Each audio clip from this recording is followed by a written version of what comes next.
Surya's TV good evening news. నాలుగోసారి ఆంధ్రప్రదేశ్కు సీఎంగా చంద్రబాబు ప్రమాణ స్వీకారం చేయడం ఖాయమని మాజీ ఎమ్మెల్సీ బుద్ధా వెంకన్న అన్నారు. చంద్రబాబు నాయుడు గారు నాలుగోసారి కూడా చేయబోతున్నారు కొత్త ప్రభుత్వం. అంటే ఒకసారి ఎన్టీ రామారావు గారు కూడా 4 సార్లు, కానీ చంద్రబాబు నాయుడు గారు ముఖ్యమంత్రిగా 4వసారి ప్రమాణ స్వీకారం చేయబోతున్నారు. నిన్న బొత్స సత్యనారాయణ, సజ్జల రామకృష్ణారెడ్డి మాట్లాడుతున్నారు.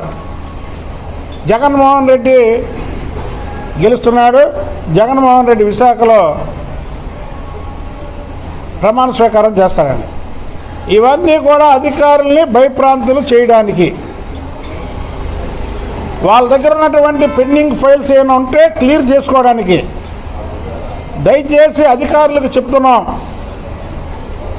మీరు ఈ క్షణం నుంచి జగన్మోహన్ రెడ్డి అనే వ్యక్తి ముఖ్యమంత్రి కాదు, ఈ క్షణం నుంచే చంద్రబాబు నాయుడు ఈ రాష్ట్రానికి ముఖ్యమంత్రి అని ప్రజలు 13వ తారీఖున ఉదయం 6 గంటల నుంచి అర్ధరాత్రి 2 వరకు బారులలో ఉన్న ప్రతి ఒక్క మహిళ కూడా చంద్రబాబు నాయుడు గారు ముఖ్యమంత్రి కావాలని వేశారు.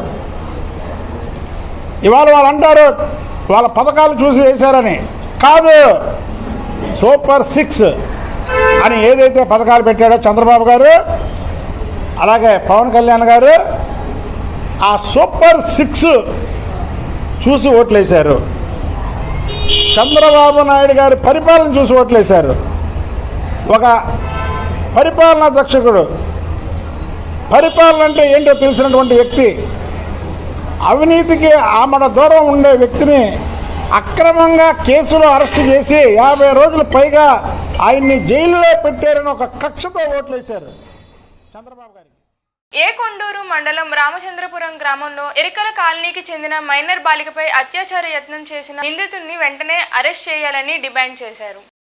అంటే 100 మంది ఒకవైపు ఉన్నారు, 10 మంది ఇంకొకటి. ఈ పాపం మీద వాడు రేప్ ప్రయత్నం చేశాడని వీడు చెప్పిన తర్వాత ఇప్పుడు వాడు వెళ్ళి కేసు పెట్టిన తర్వాత హాస్పిటల్లో జాయిన్ అయ్యాడు. అందులో నిజమేంటో మీకు తెలుసు. అందులో నిజమేంటో పెట్టి వాడికి రాజమర్యాదలు ఏంటండి? బొక్స్ కట్టినప్పుడు నేను జాయిన్ చేయలేదు సార్, అడ్మిట్ అయ్యాడు. సరే, వాడు అడ్మిట్ అయ్యాడు, మీరు తీసారండి సార్. రేపు డిశ్చార్జ్ చేస్తానని గట్టిగా వెళ్ళారు. అంటే ఒక క్రైమ్ చేసిన వాడు హాస్పిటల్లో చేయిందాక మీరు చూస్తూ ఉంటారండి. అతను మీరు డిశ్చార్జ్ అయిన దాకా నేను కూర్చుంటాను. మేమందరం ఎక్కడ కూర్చుంటాం. ఇంకోటి, ఆ పుట్టిన వాళ్ళ ఇళ్ళ దగ్గరే ఉన్నారు. ఇంకా కుర్రాన్ని కొట్టడానికి ఊళ్ళో తిరుగుతున్నారు. మరి వాళ్ళ మీద యాక్షన్ తీసుకుంటాం. కోర్టు మొబైల్స్ వాళ్ళు చెప్పాము, అక్కడ గొడవ లేకుండా వెళ్ళారు, తిరిగారు. అదండి, ఆల్రెడీ కొట్టారు కదా, కొట్టిన వాళ్ళ మీద యాక్షన్ తీసుకుంటాం. 11 ఏళ్ల పాపని రేప్ చేయాలని ప్రయత్నం చేసి ఆ పాప వాడి తిరిగి కొరికి పారిపోయి ఒక రకంగా మళ్ళీ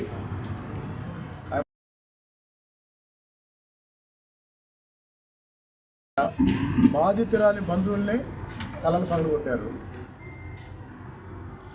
వాళ్ళ మీద కూడా యాక్షన్ లేదు.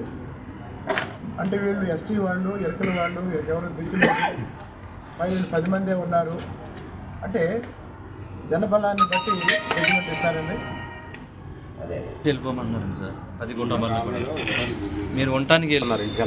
ఫ్యామిలీ ఒక్క ఫ్యామిలీ కూడా లేదండి, తిరుగురులో ఉన్నారు. సార్ తీసుకొచ్చారండి, ఇప్పుడు వస్తున్నారు.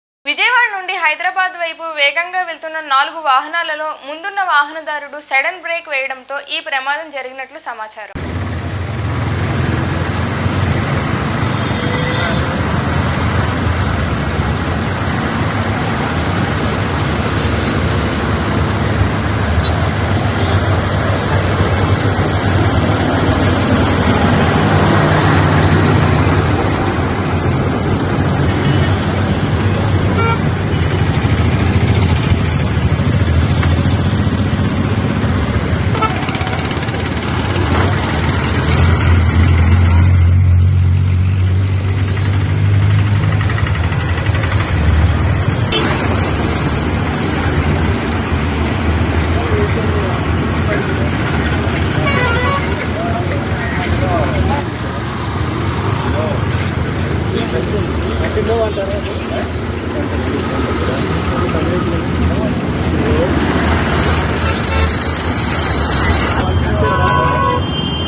కృష్ణా జిల్లా అవనిగడ్డ నియోజకవర్గం ఘంటసాల మండలం విద్యుత్ షార్ట్ సర్క్యూట్తో కోళ్ల ఫారం దగ్ధమైంది.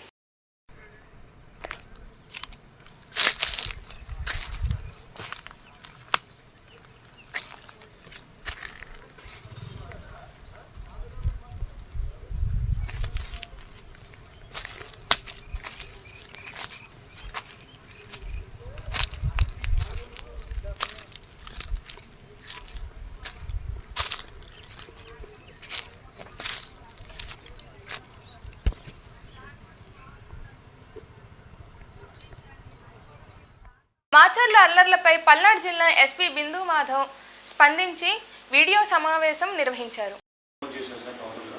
ఇప్పటి వరకు మాచర్ల నర్సరావుపేట అసెంబ్లీ కాన్స్టిట్యూన్సీలో కలిపి 20 పైన కేసులు నమోదు చేయడం జరిగింది. ఇంకా దానిలో అక్యూజ్డ్, అరెస్టెడ్ ఇవన్నీ ఇన్వెస్టిగేషన్లో ఉన్నాయి. ఆ డీటెయిల్స్ అన్నీ ఒకసారి ఫైనలైజ్ అయిన తర్వాత తెలియజేయడం జరుగుతుంది. 20 కన్నా తక్కువే అనుకుంటా. అందుకే కేసుల నెంబర్ అవి ఇప్పుడు ఇన్సిడెంట్ బట్టి జరిగిన ప్రతి ఇన్సిడెంట్లోనూ కేసు రిజిస్టర్ చేయడం జరిగింది. ఆ వివరాలన్నీ ఒకసారి ఇన్వెస్టిగేషన్ ఫైనలైజ్ అయిన తర్వాత మీకు ఇస్తాం.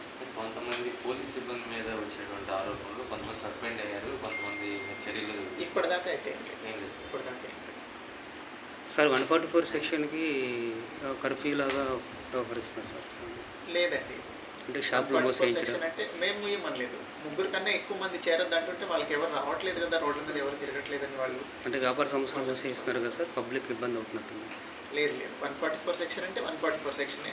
గుంపులుగా తిరగకూడదు, 3 అంతకన్నా తక్కువ మంది మాత్రమే ఉండాలి, రోడ్ల మీద అన్నెసరీగా సంచరించకూడదు. ఇవి 144 సెక్షన్.